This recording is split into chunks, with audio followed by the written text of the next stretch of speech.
If you have heard somewhere that Ukrainian troops have created a bridgehead on the left bank of the Dnipro River, I have bad news for you. No, they did not. Good afternoon, this is Henry Keane bringing hard truth in easy terms for the whole free world directly from Ukraine as usual. Russian and some Western sources report on the development of the counter-offensive of the defense forces of Ukraine on the left bank bridgehead near Oleshki.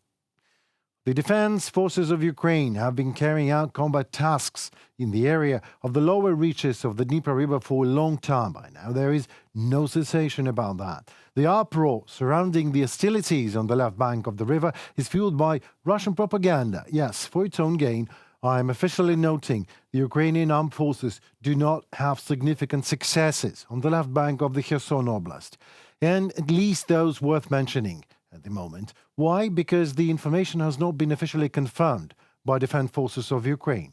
We, UATV English, is a Ukrainian state television and will not spread any sort of news without concrete information from our army. All we know so far that hostilities at the Kherson axis continue.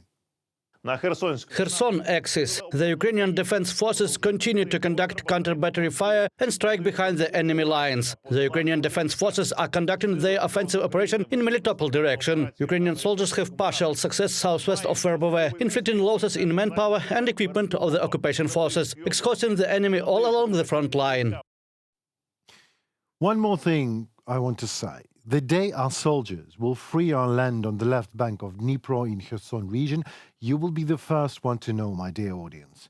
For now, the best way to help Ukrainian soldiers is silence, remain calm and stand with Ukraine. Our defenders' lives are way more important than any ratings and internet hype. Putin announced Kiev's alleged readiness for negotiations after its strategic defeat. The Russian Tsar is all about wishful Kyiv in 3 days like thinking, because the only negotiations in which we in Ukraine will participate is about the amount of compensations and reparations and what is the prison where Putin and the Russian criminal authorities will serve their sentence as war criminals. Our position remains solid and unchanged. Negotiations are possible only on the basis of the Volodymyr Zelensky's peace formula. Russia has not yet confirmed its readiness to accept the peace formula, and therefore all talks announced by Moscow are nothing but a usual Moscow bluff.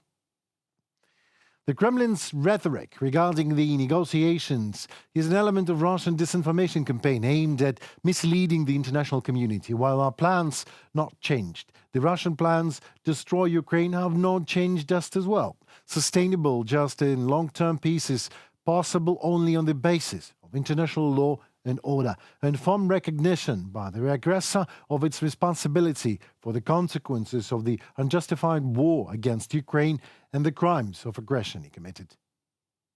This means war. Putin directly and unambiguously declares final season to disguise his goals, thereby publicly fixing the unconditional motive of the crime. The Russian Federation has invaded the territory of Ukraine on a large scale for the purpose of mass murder, total destruction and seizure of territory. This is enough to realize that there is not the slightest possibility for compromises, negotiations. Otherwise, this makes premeditated war crimes a legitimate and effective tool of global politics.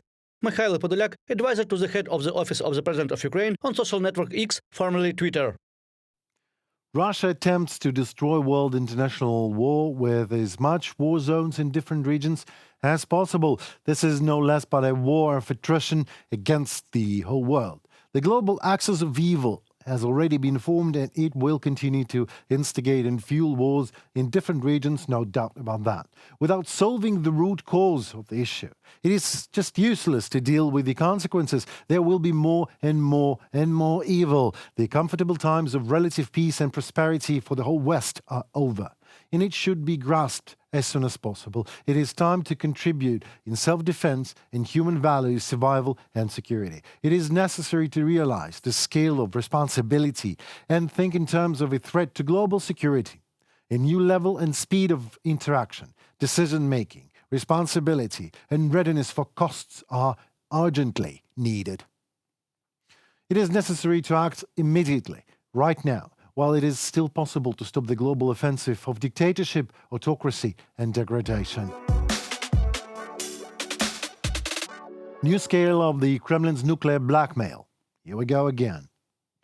The State Duma of the Russian Federation adopted a draft law on the withdrawal of ratification of the Comprehensive Nuclear Test Ban Treaty.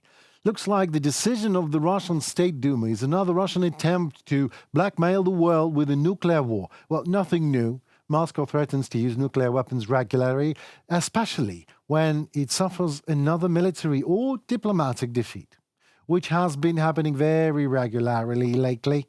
But Russia's nuclear hysteria prompts other states to develop their own nuclear programs, considering that Moscow's security guarantees on the basis of Ukraine giving up its nuclear potential turned out to be worthless. Russia violates all the laws and principles imaginable and the basic principle of non-proliferation of nuclear weapons by announcing plans to deploy them in Belarus. It is also quite possible that Russia could be sharing nuclear tech with Iran and North Korea. Among the many horrors of the situation in Ukraine has been the threat, and indeed multiple threats, to use nuclear weapons. Such threats are in themselves outrageous.